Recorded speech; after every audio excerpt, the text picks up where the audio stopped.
देखिए, सोचिए स्टूडेंट्स, क्या ऐसा हर बार होता है कि आप जो भी काम करने के लिए बैठते हैं या आप कोई टेस्ट प्रिपेयर करने के लिए बैठते हैं, क्या उसको पूरा कंप्लीट करने के बाद ही आप उठते हैं? आप देखना, अगर आप 10 बारी बैठने की कोशिश करेंगे तो आप उसमें से कम 7 से 8 बार फेल हो जाएँगे और आप 1-2 बार सक्सेस भी हो जाएँगे, मैं ये नहीं बोलूँगा। फिर भी मैक्सिमम स्टूडेंट्स जो हैं वो पूरे 10 के 10 भी फेल हो सकते हैं, जो बच्चे लोअर क्लास के हैं। ठीक है ना? जैसे 30-40% पे जो बच्चा है, हो सकता है वो 10 बार कोशिश करे और 10 के 10 बार फेल हो जाए। ठीक है ना? ऐसा अक्सर होता है, कोई दिक्कत नहीं है, ये ज़ाहिर-सी बात है, नेचुरल है। बट इसको आप कंट्रोल कर सकते हैं कि कैसे जो है आप उस चीज़ की हैबिट बनाएँ। तो उसके लिए सबसे ज़रूरी चीज़ रहती है, देखो जैसे ही आपने कोई भी टेस्ट प्रिपेयर करने की कोशिश की, मान लो आप स्टडी टेबल पे बैठ गए हैं, इवन आप बेडरूम पे बैठ गए हैं, तो जैसे ही आप स्टडी टेबल पे बैठ गए हैं, प्रॉपर तरीके से स्टडी करने के लिए आपको एम है कि मैंने ये टेस्ट है मेरा मैथ का, साइंस का, इंग्लिश का, हिंदी का, जिसका भी आपका टेस्ट है। तो आप उसके वहाँ पे बैठ गए हैं टेबल पे, उसके बाद आपने क्या किया है देखो टेस्ट प्रिपेयर करने के लिए स्टार्ट किया है। जैसे ही आप टेस्ट स्टार्ट करते हैं तो आपने नोटिस किया होगा, आप शुरू के 5 या 10 मिनट पूरा अटेंशन देते हैं। बट जैसे-जैसे टाइम पास होता है, 15 से 10 मिनट के आसपास हो जाते हैं, तो आपका माइंड ऑटोमैटिकली क्या है, कहीं दूसरी जगह पे डाइवर्ट होने लग जाता है। ये चीज़ आप नोटिस करना स्टूडेंट्स आप, जब भी आप पढ़ाई करने के लिए बैठेंगे, कोशिश करना कि जैसे ही आप 10-15 मिनट गुज़र गए, तो आप देखेंगे आपका जो माइंड है वो कहीं और आपको लेके जा रहा है पढ़ाई से। ठीक है ना? नोटिस कीजिए ये चीज़। और जैसे ही आप वहाँ पे पढ़ाई की दूसरी तरफ जाने लग जाएँगे, तो पढ़ाई से ऑटोमैटिकली आपका ध्यान हट जाएगा। यही वो क्षण होता है जब स्टूडेंट्स आपको कंट्रोल करना होता है। ठीक है ना? यही वो क्षण होता है, आप एक बार बोलिए, ठीक है? मन ही मन बोलिए आप कि मेरे को टेस्ट की तैयारी करनी है, अभी मैं और कोई काम नहीं कर सकता। ठीक है ना? जैसे ही आप इंस्ट्रक्शंस ऐसी देंगे, तो ऑटोमैटिकली आप 5 मिनट और आगे बढ़ा देंगे। मतलब आपका कंसंट्रेशन लेवल जो पहले 15 मिनट का था, 20 मिनट का हो गया है। फिर वो आपके 5-7 मिनट के बाद फिर दोबारा से फिर आपको मैसेज आएगा माइंड में कि अब तो काफ़ी ज़्यादा पढ़ लिया है और थोड़ी देर रेस्ट कर लेते हैं। बट फिर भी आपने अपनी ही सुननी है, मन की बात नहीं सुननी है, ठीक है ना? क्योंकि अगर आप वहाँ पे ढील बरत गए फिर तो कोई फ़ायदा नहीं है। देखो, आप हार मानने वाली बात है, सिंपल सी ये है। तो आपने क्या है, वहाँ पे कंट्रोल करना है कि नहीं, अभी तो मैंने और स्टडी करनी है। तो जैसे आपके दिमाग में ये ऑटोमेटिकली मैसेज जाता है ना, यानी कि आप अपने आप के दिमाग में मैसेज भेज रही हैं कि नहीं, मैं ये काम नहीं मैंने करना, मैंने तो अभी पढ़ाई करनी है। जैसे ये मैसेज आपके दिमाग में जाएगा ना, तो ऑटोमेटिकली आपका दिमाग जो है आपके कंट्रोल में आ जाएगा। और इससे सबसे बड़ा फायदा क्या होगा, जो आप 15 मिनट लगा रहे थे पढ़ाई पे, आपका आधा घंटा कब बीत गया आपको पता नहीं लगेगा। 45 मिनट कब आपने पढ़ाई कर ली आपको पता नहीं लगेगा। बैठे-बैठे 1 डेढ़ घंटा 2 घंटे में कब तब्दील हो गए, ये चीज़ आपके लिए पता भी नहीं लगेगी।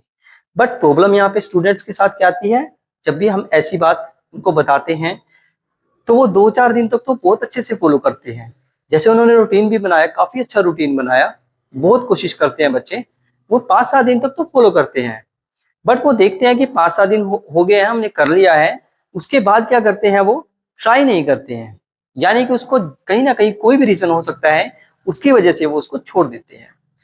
तो ये जो चीज़ है, जैसे ही आपने उसको ड्रॉप आउट किया ना, तो दोबारा वापस लेके आना बड़ा मुश्किल हो जाता है बेटा, ठीक है ना? तो ये चीज़ आपने समझनी है कि जैसे ही हम कोई भी इस तरह का काम करें, टेस्ट की प्रिपरेशन करें, कोई टेस्ट की करें या फिर आप किसी सब्जेक्ट के पर्टिकुलर किसी टॉपिक के बारे में आप पढ़ रहे हैं, ठीक है ना? तो वहाँ पे आपने ध्यान रखना है, कंट्रोल आपका होना चाहिए माइंड के ऊपर, ना कि माइंड का आपके ऊपर कंट्रोल होना चाहिए। समझ रहे हो ना बात को? तो जैसे-जैसे आप ये चीज़ हैबिट बनाएँगे, ऑटोमैटिकली आपको रिज़ल्ट बहुत बेहतर नज़र आएगा। देखिए, ये चीज़ें जो है वो 1 या 2 दिन में या 4 या 5 दिन में, हफ्ते में आपके पास नहीं हो होने की, ठीक है ना? आप कोशिश करेंगे, हफ्ते में आप ये चीज़ हासिल नहीं कर पाएँगे। इसके लिए कम से कम आपका डेली रूटीन जो है वो 21 डेज़ का होना चाहिए। कहने का मतलब क्या है कि ये जो काम मैंने आपको बताया है अभी, माइंड जैसे ही आपका स्ट्राइक करेगा कि अभी ये काम करना है मैंने, तुरंत उसको स्टडी पे लेके आओ। तो जैसे आप ये चीज़ बार-बार रिपीट करेंगे ना, लगातार 21 दिन तक रिपीट करेंगे, तो 21 दिन के बाद आप देखेंगे आपके अंदर काफ़ी सारे चेंजेस नज़र आएँगे। और चेंजेस के साथ-साथ आपके जो फ्रेंड्स हैं या जो भी आपके क्लासमेट्स हैं, ठीक है ना? तो वो भी आपको बोलेंगे कि नहीं यार, ये तो काफ़ी ज़्यादा पढ़ने लग गया लड़का पहले से, ठीक है ना? हो सकता है कुछ फ्रेंड्स उसमें से जेलसी भी करने लग जाएँ कि ये तो पढ़ने लग गया, अब हमारा क्या होगा? ठीक है ना? तो ऐसा अक्सर देखने को मिलता है, ठीक है ना। तो बट आपने उनकी बातों पे ध्यान नहीं देना फालतू, ठीक है ना। तो आपने कोशिश करनी है कि उस चीज को लगातार रखें, कम से कम 21 दिन तक रखें। ये प्रोसेस जब आप 21 दिन तक करेंगे तो 22वें दिन आप ऑटोमेटिकली जो है वो उस चीज के आदी बन जाते हैं। यानी कि आपको क्या है, एक प्रकार से पढ़ने की जो लत है वो लग जाती है, ठीक है ना। क्लास में जो स्टूडेंट्स टॉपर आता है वो ऐसे ही टॉपर नहीं आता बेटा, उसके पीछे काफी मेहनत होती है, टीचर्स की भी मेहनत होती है, उस बच्चे की खुद की मेहनत होती है और उसके पेरेंट्स का सपोर्ट भी होता है, ठीक है ना। कुछ बच्चे ऐसे होते हैं सेल्फ मोटिवेटेड होते हैं, ऑटोमेटिकली पढ़ते रहते हैं, उनको खुद की जिम्मेवारियां पता होती हैं। कुछ स्टूडेंट्स ऐसे हैं वो जो है पढ़ाई के अलावा सारे काम करते हैं, मौज मस्ती भी करते हैं, नाचना गाना घूमना फिरना सब काम करते हैं, बट स्टडी की जब बात आती है तो पीछे हट जाते हैं। तो ऐसा नहीं होना चाहिए, ये भी आपकी लाइफ का एक पार्ट है। इसको आप साथ के साथ लेके चलेंगे तो लाइफ जीने का मजा ही बहुत कुछ और आएगा, ठीक है ना। बहुत अच्छा नजारा आएगा, पढ़ाई के साथ साथ अगर आप एंजॉय करते हैं तो उसका एंजॉय जो है वो डबल हो जाता है। बात समझ में आई ना स्टूडेंट्स। तो ये तरीका आप अपनाएंगे, उसके लिए सबसे जरूरी चीज है जब भी आप पढ़ाई करने बैठे कोशिश करें आपके आसपास कुछ खाने का भी होना चाहिए। ये नहीं है कि आप ऐसे ही बैठ गए, उस खाने का रखें साथ में, ठीक है ना। और उसके साथ एक पानी का गिलास भी जरूर रखें।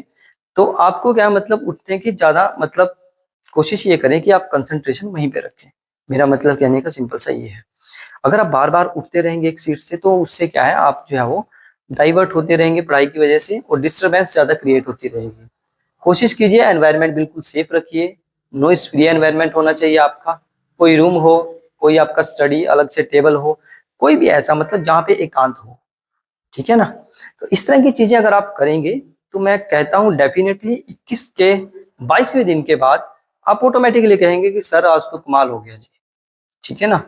तो ये चीजें अपनी लाइफ में आप लाइए तो ऑटोमेटिकली क्या है आपको बेटर रिजल्ट मिलेगा और इवन आप टॉप लेवल पे भी पहुंच सकते हैं, ठीक है स्टूडेंट्स। ये चीजें आप कीजिए और अपनी लाइफ को और बेहतर बनाइए। क्लास में टॉप आने की कोशिश कीजिए, पीछे नहीं हटना है किसी भी स्टूडेंट्स ने, कोशिश रहनी चाहिए हमेशा हायर की, ठीक है। और कभी भी नेगेटिव विचार आपके दिमाग में नहीं आना चाहिए। कुछ स्टूडेंट्स के विचार नेगेटिव रहते हैं कि जैसे कि कोई बच्चा टॉपर है तो उसके दिमाग में ये मिथ्या बैठ जाती है कि क्लास में जो है फाइनल एग्जाम में तो टॉप वही लड़का आएगा या वही लड़की आएगी, ठीक है ना। ये चीज अपने दिमाग से निकाल दीजिए, प्रॉपर तरीके से मेहनत कीजिए और फाइनल रिजल्ट आप देखेंगे तो आप भी हैरान रह जाएंगे कि मेरा पहले लेवल क्या था और अब मेरा लेवल क्या है, ठीक है स्टूडेंट्स। तो इस तरह की चीजें छोटी छोटी अपनी लाइफ में जरूर अपनाइए और ये आपको काफी फायदा करेंगे। क्लियर है स्टूडेंट्स। तो आज के इस लेक्चर में इतना ही। वीडियो कैसी लगी कमेंट करके जरूर बताना। वीडियो में नए थे चैनल को सब्सक्राइब कर लेना, वीडियो को शेयर कर देना। Thank you, all the very best.